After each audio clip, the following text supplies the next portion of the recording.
Abhishek Sharma six కొడుతుంటే మీ boys కు ball ఎక్కడ ఆడడం కాలే కదా చూసుకో ఏం మాట్లాడుతున్నావు. మా దగ్గర 5 కప్పులు ఉన్నాయిరా, మీ దగ్గర ఏమున్నాయినా? ఒక్క కప్ ఎగురుతున్నా. అరే నువ్వు కొట్టేలో ఎట్లుందో చూసినావా? సార్ ఏంటి సార్ అది? అరే నువ్వు కొట్టేలో ఎట్లుందో చూసినావా? ఆరెంజ్ ఆర్మీ అంటే ఏదో చూపించినావు.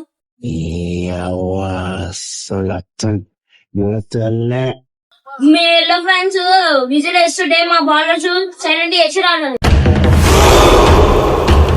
అబ్బా ఉప్పల్లా ఆరెంజ్ కానీ ఎల్లోనే ఎక్కువ ఆడాడు. స్టేడియం అంతా సిఎస్కే సౌండ్ వినిపించిందిరా.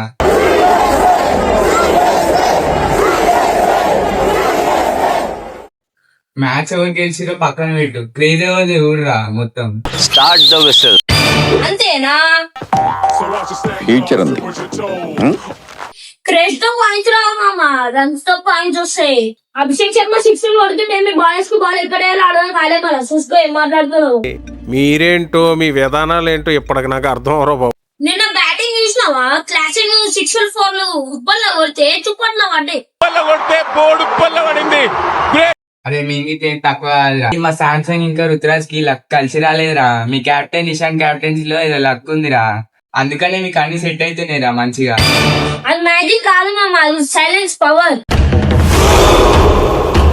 కరెక్ట్ టైం లో వికెట్ తీసి మీ బ్యాటింగ్ ఆర్డర్ ని కొలాప్స్ చేయండి. మా దగ్గర 5 కప్పులు ఉన్నాయిరా, మీ దగ్గర ఏమున్నాయినా? ఒక్క కప్ వేస్తున్నారు. మాతో గేమ్ ఆడడం అంటే పోర్లో నింటేసుకుంది ఇప్పుడు అనుకున్నారు. బిడ్డ చీరి గిన్నె బొంద పెడతా. చల్ దబాయ్. అంత మాట అంటావు? అదే మీ ప్రాబ్లం బాయ్, అందుకనే మీరు పాయింట్ టేబుల్ లో కింద ఉన్నారు. అది కూడా కరెక్ట్ కదా సార్. పాయింట్స్ టేబుల్ తో మాకెందుకు రా, క్వాలిఫైర్స్ వచ్చే వరకు మాకు సిఎస్కే చుక్కలు చూపిస్తుంది. సార్ ఏంటి సార్ అది? క్వాలిఫైర్స్ వచ్చే వరకు మాకు సిఎస్కే చుక్కలు చూపిస్తుంది. అసలు ఈ టీం టాప్ మీరే కామెంట్ చేయండి, అట్లనే మన ఛానల్ ని సబ్స్క్రైబ్ చేసుకోండి. నెక్స్ట్ మ్యాచ్ చూసుకుందాం రా, చెన్నైలోనే ఉందిగా మా చెపాక్ స్టేడియం లో మా దెబ్బేంది చూపిస్తాం. చూసుకుందాం. చూద్దాం మామ, నెక్స్ట్ మ్యాచ్ ఏది గెలిస్తే మనకి ఇంటర్నెట్ మాత్రం పక్క దొరకాలి. కానీ ఆ మ్యాచ్ లో కూడా ఎస్ఆర్ఎస్ గెలవాలి కాదు. ఐపీఎల్ అంటేనే రచ్చ. నిన్న మ్యాచ్ లో మీకు ఏమో నచ్చిందో అది కామెంట్ చేయండి, అట్లనే సబ్స్క్రైబ్ చేయండి.